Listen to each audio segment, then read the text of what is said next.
Here I am, just loving life, having a good time with my brother behind me. We were in North Camden at that time. Same here, just loving life. They tell me I used to bang on pots and pans all the time. Look at her, just as cute, standing in our yard in Camden, New Jersey. Precious as I wanted to be. Then my mom did that to me. Y'all see that ponytail, right? Still cute though. But then times changed.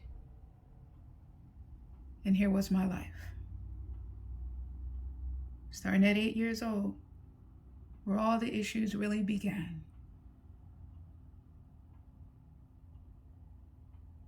Let's begin. So my name is Tamu, and I wanted to bring my voice into the conversation around health, wellness, weight loss, little bit about addictions and how I got to be in a healthier space.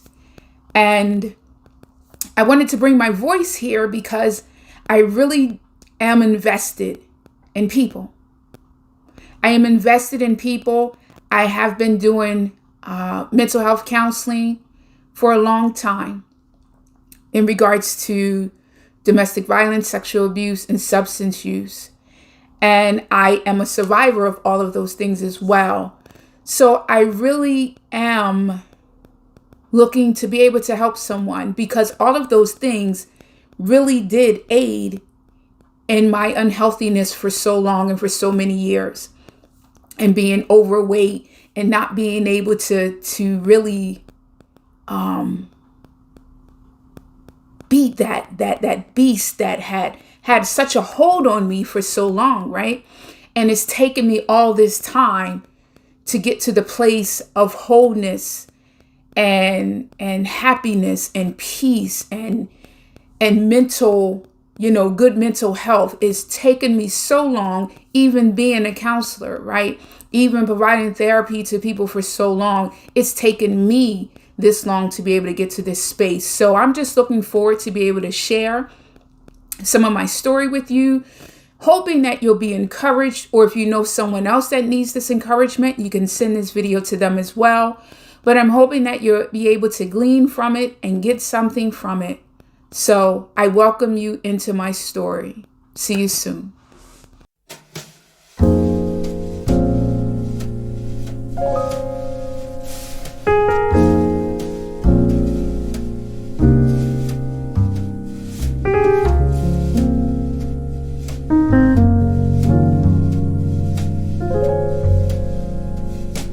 So where do I begin? I showed some of those pictures to you when I was a little girl, right? Just so happy, just loving life. I was the baby, just me and my brother, but I had a huge family. My mom had 7 brothers and sisters, right? So all of my cousins were like my siblings. But in regards to my mom and my dad, I was the baby, right? And just enjoyed life and didn't have a care in the world until 8 years old. And when I turned 8 years old, that's when the first person decided to take my innocence and rape me, I didn't know what it was at the time. I just knew it was wrong. It was painful. It was, uncomfortable.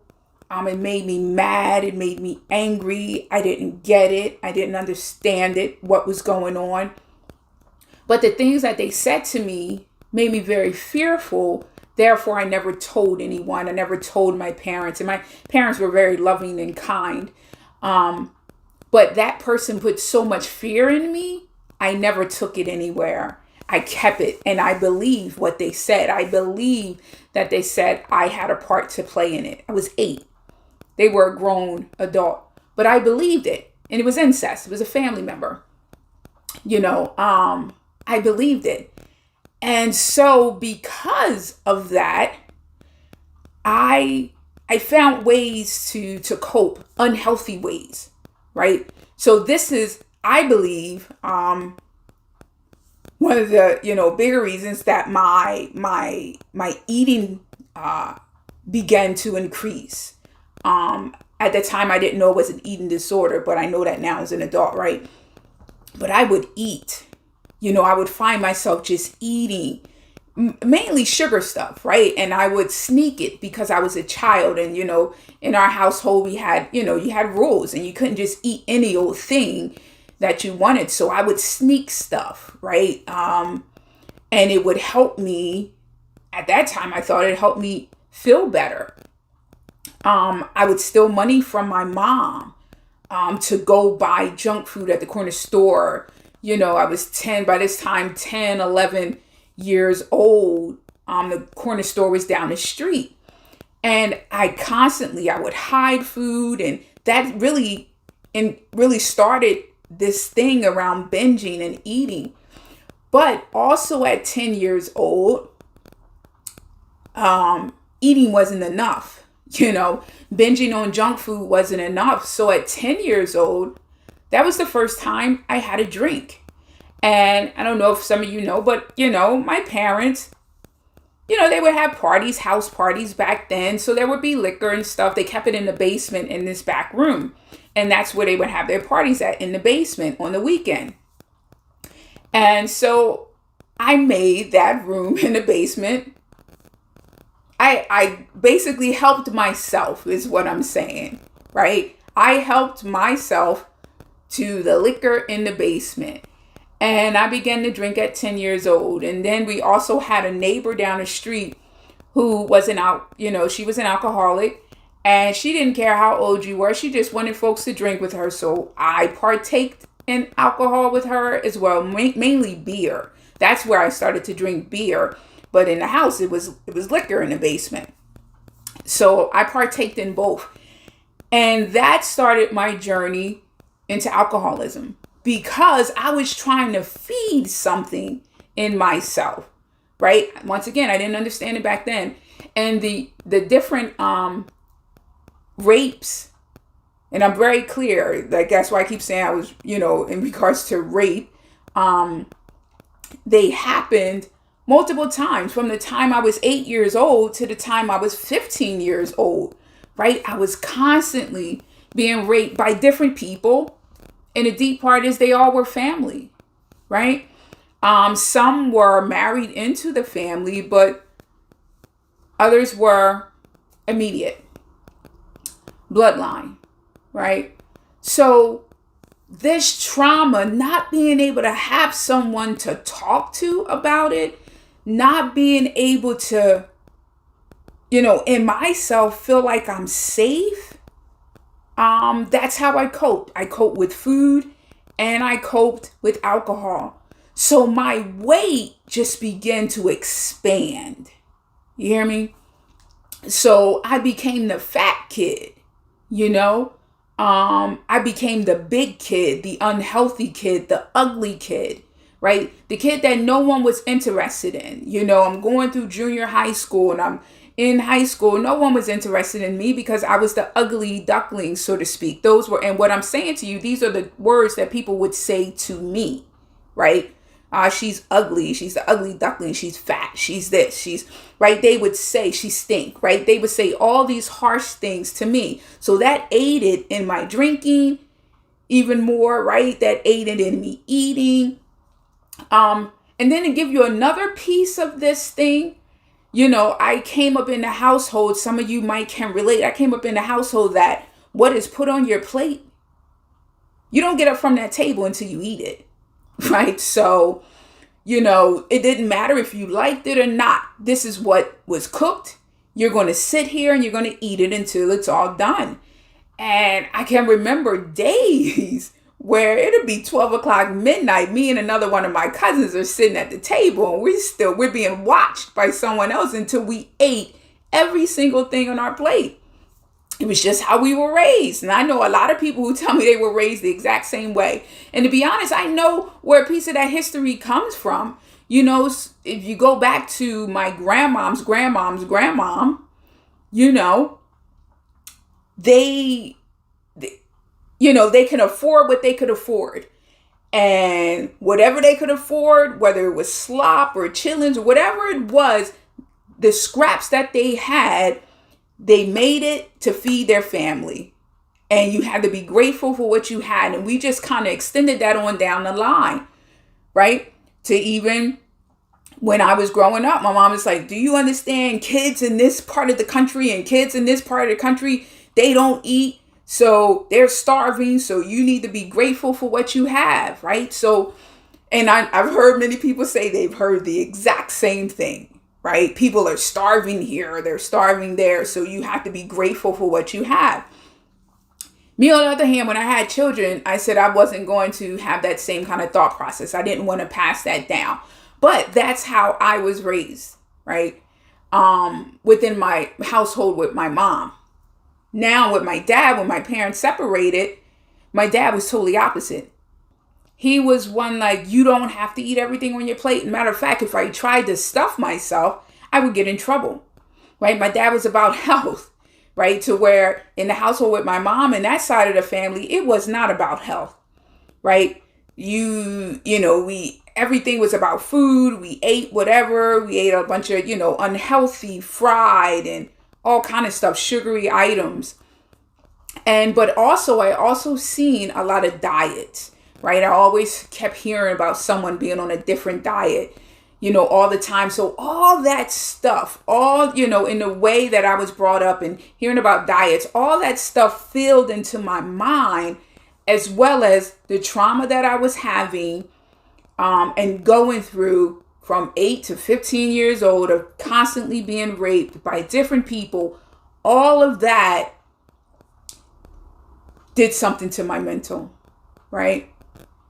And it really spurred this alcohol addiction and this eating disorder, basically from 8 years old all the way up through my life. I got something in my eye, forgive me. So,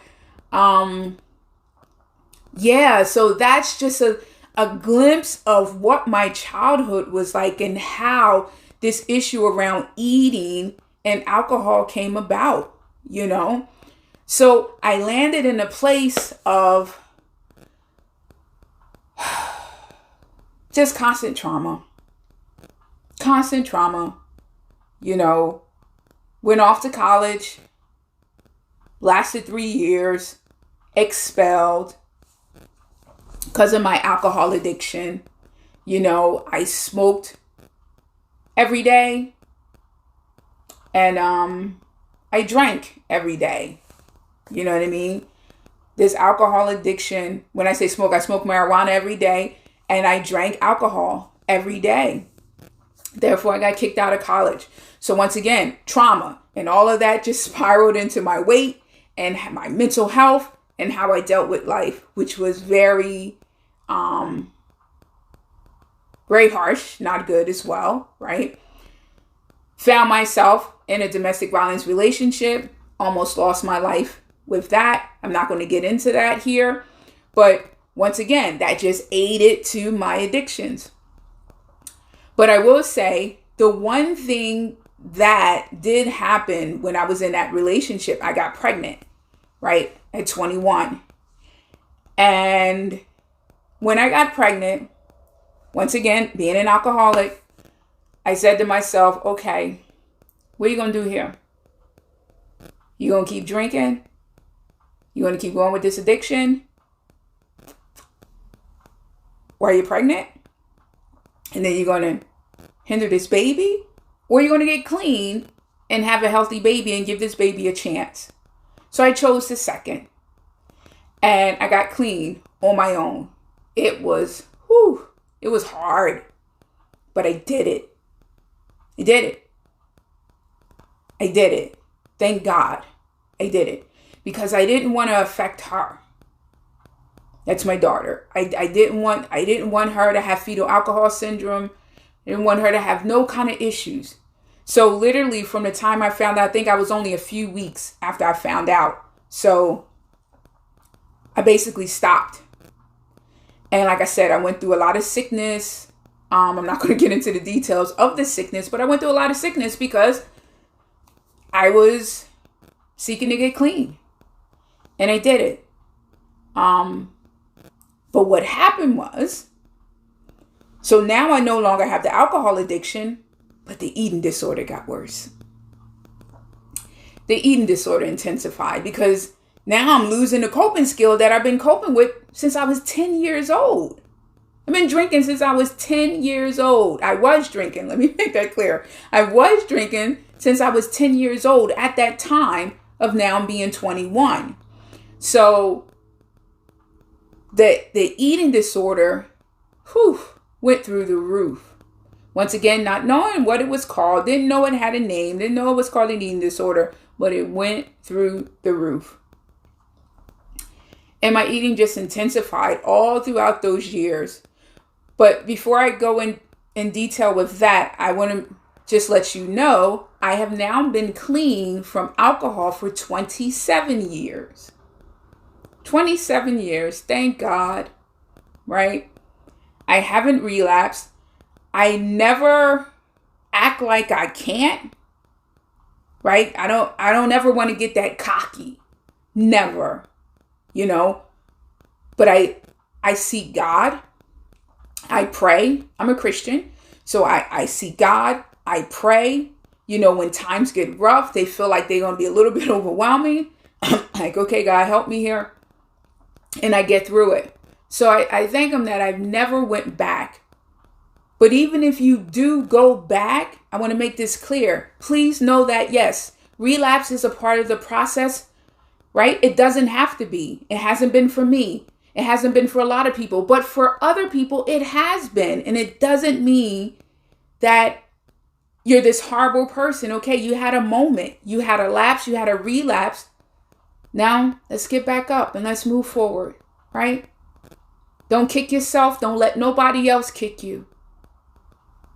Right? It's just a moment. And now we're going to get back on and we're going to keep moving. So be kind to yourself. Give yourself grace. I just need to make that clear. Give yourself grace. Because God gives you grace. So give yourself grace. All right? So moving forward into the eating disorder. Now years later, years go by, and this is how I'm coping, right? I'm binging thousands and thousands and thousands of calories. I'm taking laxatives, right? At this point, I'm, up to about 5, 10, 15 laxatives a day going through these years, right? So I'll get about 26. I'm kind of moving through this here. 26 years old. I'm in a new relationship. I'm not with the abuser. I'm in a new relationship. My son's father. We actually got married. This was my first marriage. And just so you know, he actually passed away 9.5 years ago. That's still right. More grief and trauma. He passed away 9.5 years ago from cancer. But so I was in a relationship with him, 27. Actually, we got together when I was 25. But at the age of 27 was when the eating disorder really hit the fan.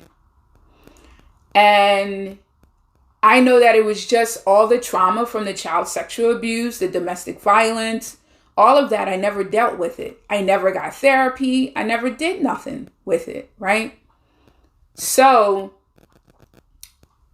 at this point, I am now taking, at the height of my eating disorder, 30 laxatives a day. I am once again binging. No one knew about this. Here's the thing. It was in secret. No one knew. I would be like, okay, I'm going to the store. I'll be back. I'll spend about $50 a pop on a bunch of, I would buy boxes of donuts and junk and soda. And I would sit in my car and binge on all of these 10, 20,000 of calories in one sitting within like 20 minutes time, 15, 20 minutes. And I would binge and I would be so sick. And then I would take 30 laxatives. And yes, it took time to come out, but I was happy with the process. And I got up to 30 laxatives. I was doing that for a good 6-7 months. And it wasn't until, that's because, well, let me say this. I was doing this, was a sickness, it's a mental illness. You know what I mean? And I hated the way that I look.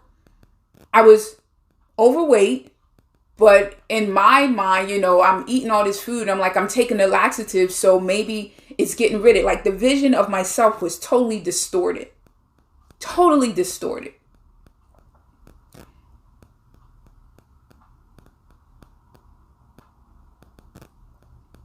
Sometimes, I'm sorry, I'm silent for a minute, because sometimes when I think about it, I get so sad that I hated me.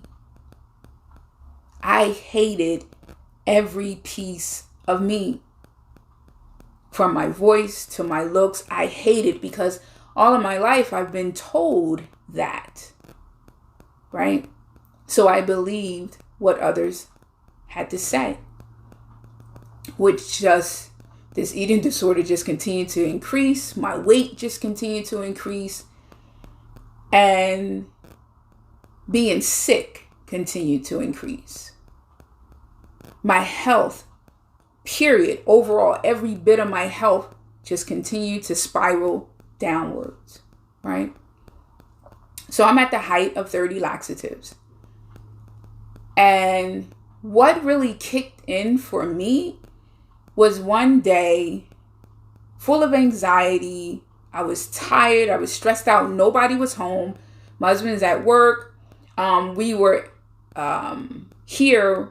We were at staying with my mother for that moment, because we were in between places waiting for our new place to open up. So kids were at school. No one was home. No one was home.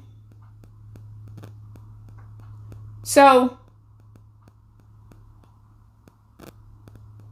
I'm in the kitchen.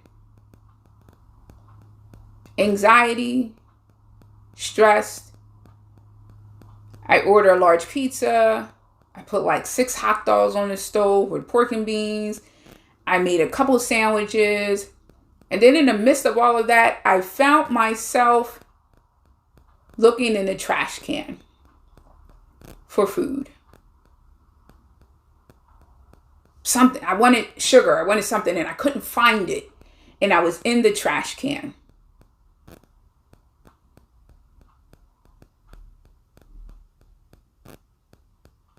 That's what did it. I sat on the kitchen floor, broke down crying, asking God for help,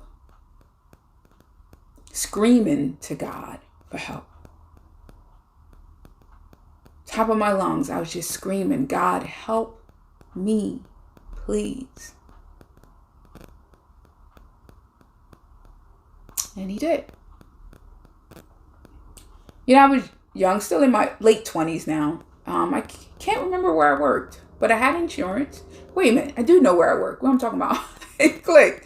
It took a moment. It came back. I do know where I worked. I was administrative assistant at an organization, at a day program, and I had insurance. And I never really, I just know I had insurance. Been to the doctors a few times.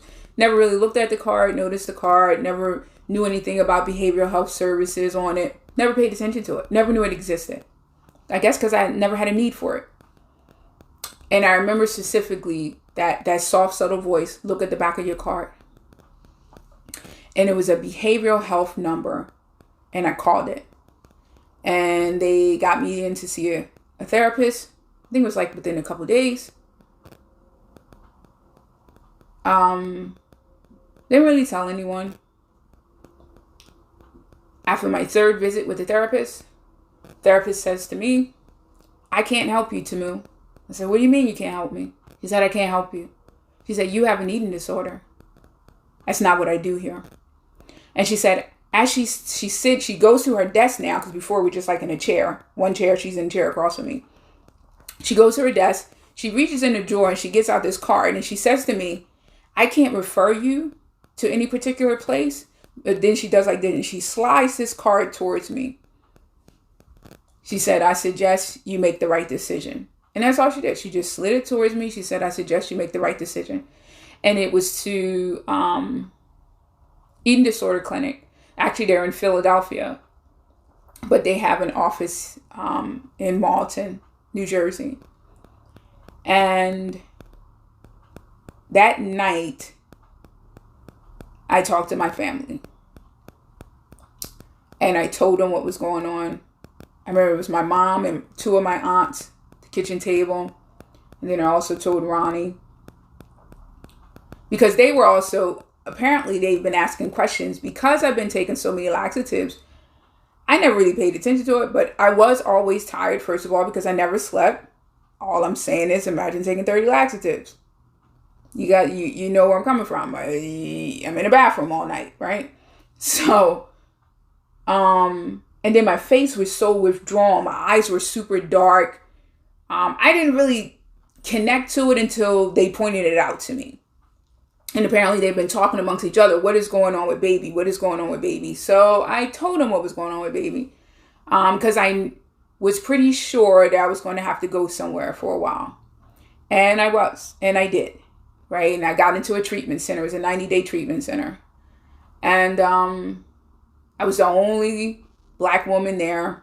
Actually, woman. It was a lot of, when I say woman, I was 27, 28. And a lot of the other was, they were young. They were white young females under the age of 18.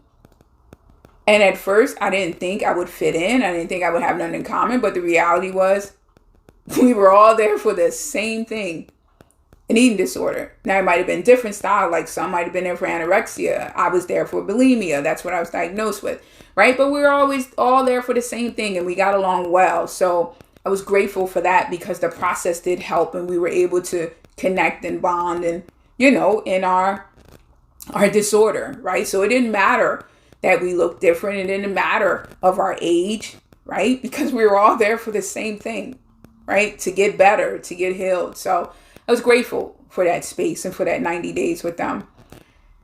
The thing is, though, when I left, the only thing that changed for that moment was me taking the laxatives. And that was because of vanity. The doctor said to me, Tamu, now, 2 things are going to happen. He said, well, 3 things could happen. You can live if you stop taking them. But if you keep taking them, 2 things are going to happen. 1, you're going to end up with a coloscopy bag. 2, or you're going to die. He said, pick one if you choose not to stop taking them. It's like, geez, can you be a little more nicer? He said, no, because I need you to hear me. He said, I'm trying to save your life. I said, okay. So I stopped. But here's the thing. I didn't stop because he said I'm going to die. I stopped for vanity reasons. I didn't want to wear a coloscopy bag. So that's why I stopped. But anyway, I was like, wow, Tamu, you're a piece of work. But that's why I stopped at that moment. Anyway, but I've never taken 30 more after that. But some years past, I have taken 5 or 10. Don't anymore, right? Because I've healed from that. But, there's times where I might take 3, 4, 5 and have done that within these years, right? Way past that. And I'm now 49, which is why I'm saying it is a journey, right? But because at that time I stopped taking all those laxatives, the binging still persisted. So my weight just continued to increase. And I'm going to show y'all some pictures of, what I look like. And some of the pictures I'm going to show you from like 2019. Those are some of the most, like the last ones that I've taken before I went on this journey to heal. I'm going to show you what I look like, right? Just to encourage you that we can beat this thing, right? One day at a time. So check some of these out.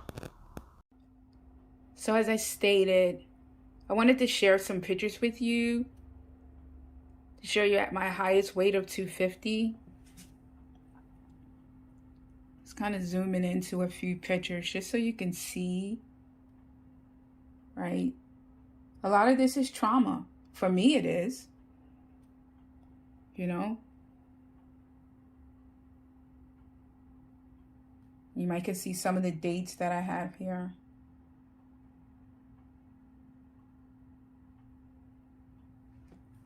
A lot of this is trauma.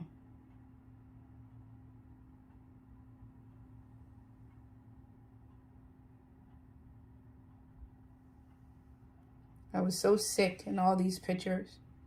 Not only through my weight, but I was sick. You know, the lupus, the mixed connective tissue disease, the fibromyalgia, all of that. You know, I spent so many days in pain. So many days in pain. So I just want to share these with you just so you can see where I've come from.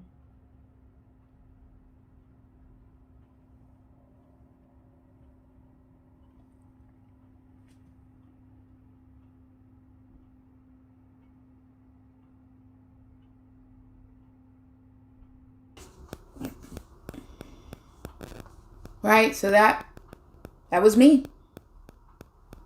That was me. Not only was I overweight, I was sick. I was sick. You know, physically sick. Not only mentally ill and having struggles with my mental health, but I was physically sick. And it's funny because I remember when I was in my 20s, I had went to the doctors one time, and there was a doctor that said to me that I had lupus. He said, I believe you have lupus. But at that time, I wasn't the best with going to the doctor, so I never really followed up. Years passed, different doctors, and I would tell my pain in my body, different things would occur. And those of you that have experienced lupus, you know what I'm talking about, or an autoimmune disease, you know what I'm talking about. And I would go to different doctors and I say, you know, my past doctor, there was a doctor I saw when I was 20. He said he believes I have lupus, and I would tell them this. And without them taking tests, they will always say, you don't have lupus. And I would say, how do you know? It's like, you don't. Like, they never took any kind of test, but they would just be like, you don't. I'm like, okay. Not like I wanted to have it, but they could never give me an answer about all the pain in my body. But what they would say was, you just need to lose some weight. Like, that's what they would say. You just need to lose some weight. And I'm like, okay. So of course, I'm constantly trying to lose weight on every single diet, right? And remind you, like, I feel like that eating disorder is always there, right? But I'm not binging like I was. I just ate a lot of food, but I wasn't binging and purging like that, right? But I'm conscious and aware of that it can always slide itself back. But they never would do the tests, right?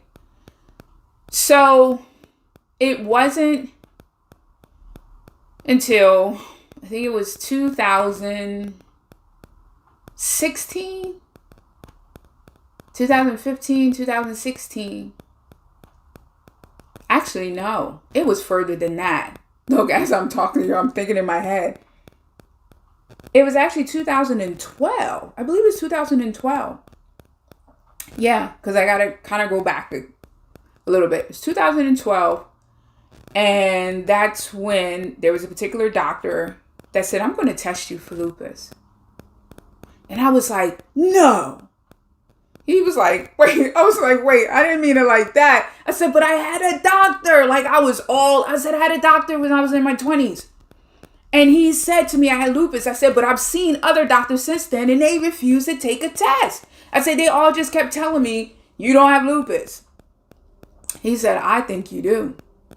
And he took some tests, and sure enough, it came back for lupus, mixed connective tissue disease, and fibromyalgia.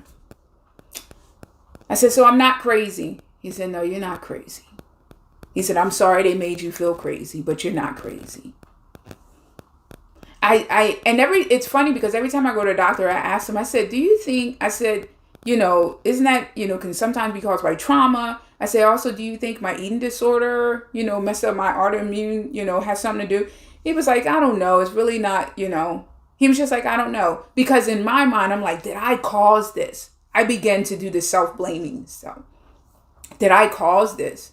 No, I didn't cause the trauma. I didn't cause the rapes and anything like that, that occurred. But, when I think of the trauma, when I think of how I tore up my body with the alcohol, with the eating disorder, I'm like, did I jack me up, right? But, I had to get to a place of, it's neither here nor there. I have it. Or I like to say I had it. We'll get to that in a moment. Some of you already know. But, that was just my journey. So now I have this disease. So here we are, 2019. It was literally January. And I'm like, okay, I am so tired of being overweight. I was tired. I was tired of being overweight. I was tired of being in all this pain. My body always hurt. I was just so mad and angry at me and at the world for the state that my body was in at this time, because I feel like I have torn it up for so long. And I said, okay, Tamu, what are you going to do? So I said, okay, look, I am not one ignorant to diets. I've been on so many diets, it's insane. But I said, here we go again. I'm about to get on another one. So I did, right? And at that time, I still ate meat, dairy, eggs. So I started eating chicken baked with the vegetables. Sometimes I would eat a potato and starch, some type of starch or something like that. And I lost about 29 pounds up to about August. But the thing was, okay, so I'm like, okay, I'm almost at 30 pounds, but I go to the doctors and my health is still declining. Of course, my body still feels horrible. It's not feeling any better. My blood pressure isn't, now I already had high blood pressure, but it just keeps rising. I mean, it was high. My cholesterol just keeps rising. It was through the roof. They took some tests in my neck and my arteries. They were clogged. Like, it was horrible. When I went back to the doctors in September, he was like, yeah, you about 1 point away from the number of saying you have diabetes. So he was like, basically you have diabetes. I'll be putting you on medication for that. And I'm like, what is going on? And I already had horrible allergies. And I wanted to share with some of you. I think this is so hilarious. I was seeing an allergist for so long. So I had an allergy, to the environment, everything outside, but I also had bad allergies to food. I had gluten allergies, and I also could not eat nothing raw. And that's something. I couldn't eat nothing raw. It would tear me up. It didn't matter what it was, if it was raw. So I couldn't eat salads. My allergist did so many tests. She was like, Tamu, you are allergic to just about every tree in New Jersey. I was like, what? That's how bad I tore my body up. She told me, she was like, I don't want you touching nothing raw. She said, it will hurt you. And it has. I remember eating things and eating salads, and I would break out and my stomach would hurt. And I never understood why until my allergist told me. So for years, I had horrible allergies to foods, to the environment, outside, pollen, all of that stuff, some of the stuff that many of us have. So I had all of those things going on. So it was that, he took some more blood work in August. So I went back towards the end of September. And that's when he was like, I'm going to put you on another blood pressure pill. And I was fighting him because I didn't want to take medication. I'm like, no, I don't want to take this. He was like, Tamu, you have to. And this is another thing. He said, high blood pressure and high cholesterol and diabetes is in your family. High cholesterol and high blood pressure is genetic. He said, so you have no choice but to take medication. You'll be taking it for the rest of your life. This is what my doctor is telling me. So he said, I'm going to call it in. He said, you can choose to get it or not, but I suggest you do because this is genetic. You're going to have to take it forever. So we're sitting in the doctor's office. I remember as he's talking, it was like Charlie Brown. Womp, womp, womp. I remember looking up to the heavens and saying, Lord, what am I going to do? Because I don't want to take his medication. And see, years ago, I started looking at Dr. Brooke Goldner. I did years ago. I started looking at her. I started looking at people who were eating whole food, plant-based. But I just could never get in my mind, like, I don't know. You want me to stop eating meat? Like, I just couldn't get it. It would not click, it just would not, you want me to stop eating ice cream? Like, it would not register that this stuff is killing me, right? That it is harming my body, right? So like for me, it's like, okay, I'm working through the trauma. I've been in therapy. I continue to work on myself, but yet the pain in my body still continues. So if I'm working through the stuff in my head and nothing is getting better, what else is going on? Well, I decided that moment, it was the end of September. I came home from the doctor and I said to my husband, I said, this is it. I said, I'm not cooking another piece of meat, another egg, another nothing. I need you. And he already had diabetes, taking insulin. It's my second husband. Remember I told you my first husband passed away from cancer. So second husband. And I said, I need you to do this. If nothing else, I need you to do this for me, to help me, right? Because I did all the cooking in the house. So how could I become plant-based and then I still got to cook meat and dairy? Like, I felt like it was not going to work. Right? I needed everyone to be on board with me, and it's just me and him. My daughter's grown with my grandson. They can handle themselves. So he said, okay. So I became plant-based, not raw, just plant-based. Even though, like I said, I've been researching Dr. Goldner's stuff and looking at her. So what I started to do, though, I was drinking green drinks. I started to drink green drinks. But I didn't do that at first because remember I told you, I had allergies to raw food. So for about a good month and a half, I went strictly plant-based. Let me tell you, in that month and a half, when I went back to the doctors, he took my blood work. He said, this is towards the end of November. He said, so it looks like the medication is working. I said, nope. He looked at me. He sat back in his chair. He said, excuse me. I said, nope, I haven't taken the medication. He said, tell me about that. So I said, I decided I'm going to change what I eat. I decided that this could be fixed without medication. I said, your medication got too many side effects. I said, I did my research. I looked up to the heavens. Me and God is rolling with this. He said, okay. I said, I eat plant-based, no dairy, no meat, no sugar, no eggs, just strictly whole food plant-based. He said, really? He said, doing that did this, because he's looking at my blood work. He said, your blood pressure is great. He said, your cholesterol came down 100 points. And he said, you're no longer diabetic. A month and a half. And I thought he was going to be very negative towards me. He said, Tamu, he got real serious. He said, you keep doing this? He said, you'll be straight. He said, the problem is you can't go back. Never. He said, you're going to have to eat this way for the rest of your life. He said, and you won't have to take another pill. I said, really? Why'd you tell me that? He said, don't nobody listen. He said, nobody follow this.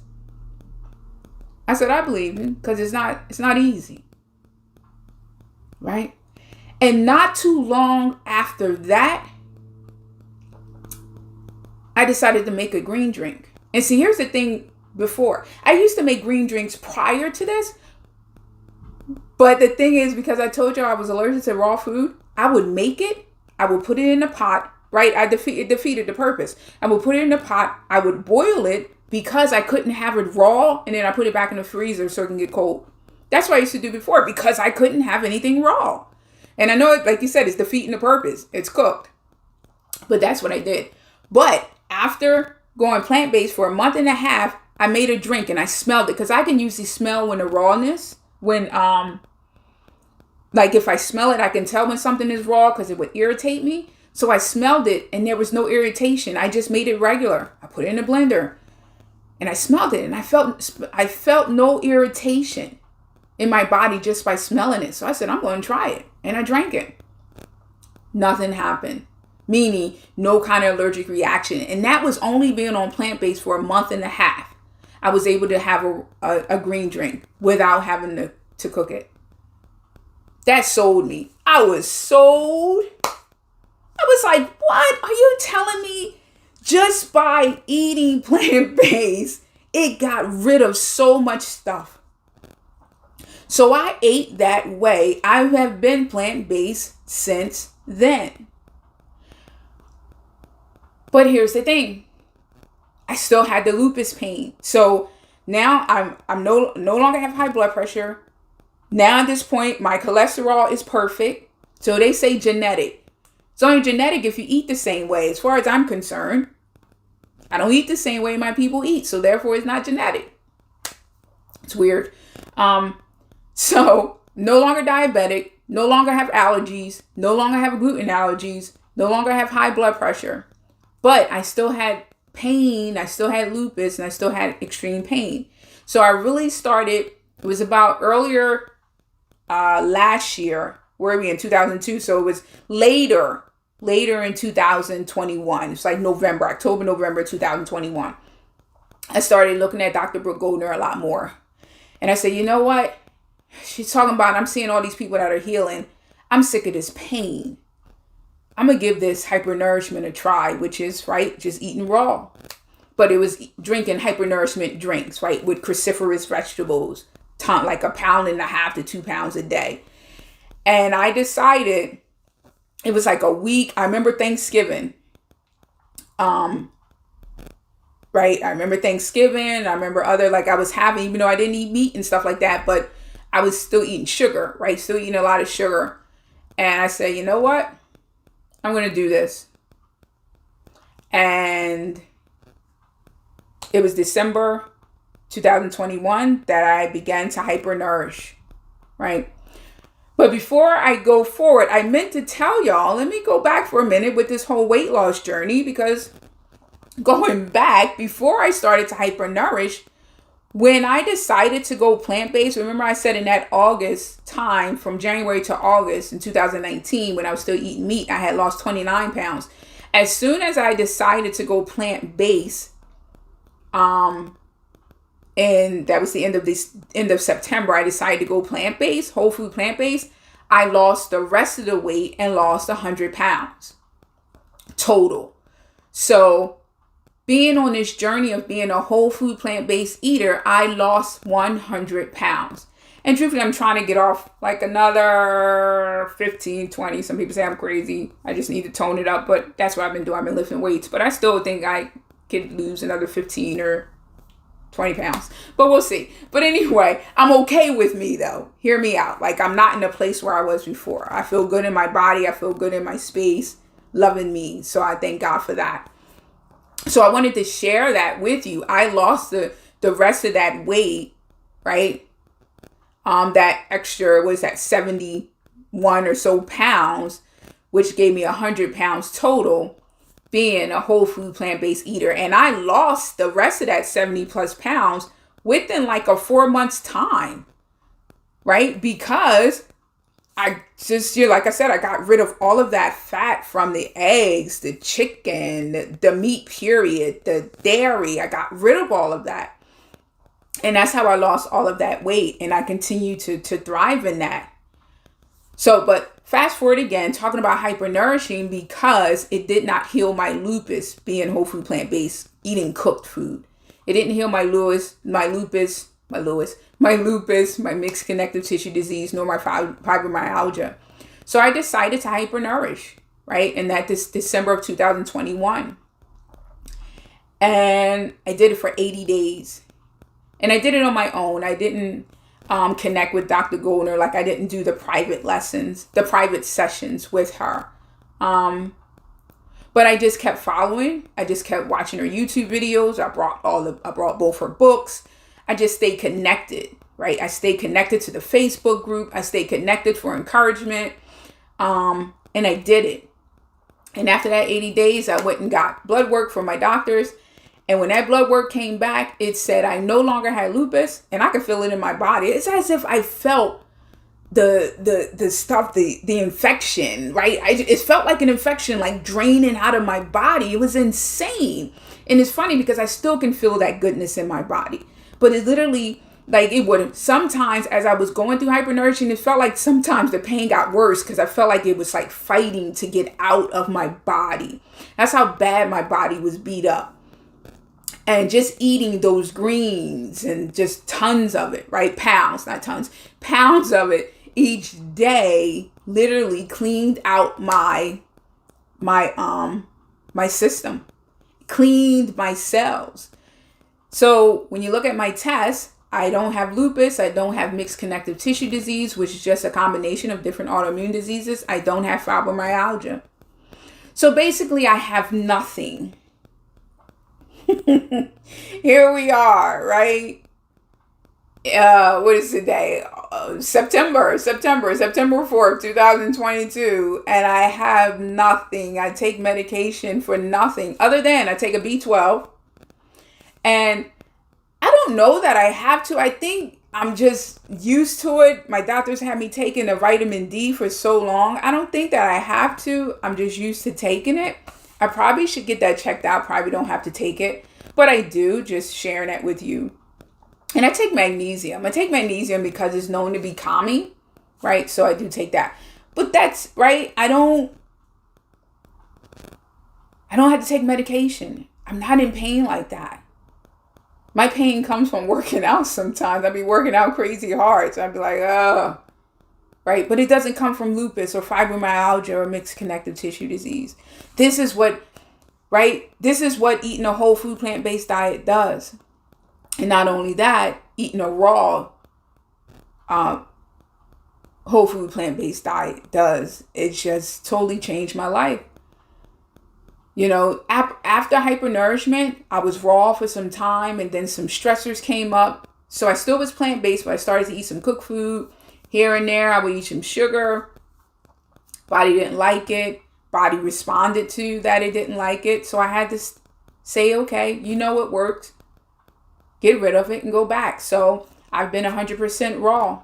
And will I stay this way forever? I don't know. I really would like to. You know, like I can't predict the future, but I really would like to, only because I feel so much better. I feel absolutely so much better. I really do. I really do. And, you know, it's been a journey for me. I stay in prayer. I stay connected to God. I stay connected to me. I don't always get it right, but I try, right? And when I don't, I forgive myself. You know, and because of that, this is where I'm at today. I have grace for myself. I love people, right? I love to help people. I love to serve. I love to do whatever it is I need to do, you know, to show up for people, to show up for myself. To me, that's important. You know, so that's why it was important just to share a little bit about my journey and how I got to this place of being a raw whole food plant-based eater. Yeah, I got tongue tied. It happens all the time, whatever. Just thought it was important to share that and just to know that even if you go through trauma, right, it doesn't have to be where you land, right? It doesn't have to be where you land. Right? We don't have to be what people try to say who we are. Right? I've been blessed to be able to get an education. You know, I also decided after all of this, I went and got some certifications around nutrition, you know, learning more and doing a lot more research on my own and studies, and want to continue to do a lot of work around nutrition. And I also started, I'll share with y'all in some future videos around how I started growing my own sprouts and microgreens, you know, and my plan is to just continue to build a garden in my backyard and start trying to, you know, grow, not try, I will, you know, grow my own vegetables, right? You know what's growing in it when you grow it yourself, right? So it's just about doing things for you, taking time for you, loving on you, not allowing other people to make these decisions for you, right? That's what's important. So I will share, you know, show some pictures of what I look like now. I think I'm going to show you a picture, being in the gym and just seeing, it's not all about the outward. But that's why I shared the inward. That's why I shared about my trauma, so that you can understand where all that comes from.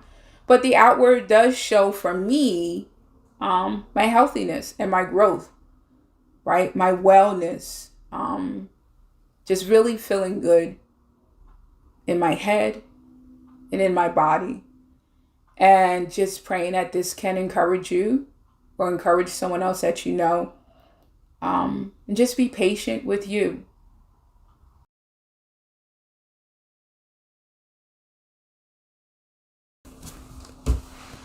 So here I am, being as honest and vulnerable as I can be. Healthier, blessed, excited about life, most importantly, healed. And I wanted to do this to show others that you can too, right? But you got to take this journey slow. Don't rush it. Seek not to be impatient. And know that I'm 49 and it took me all this time to get healthy, to get whole, and to love myself.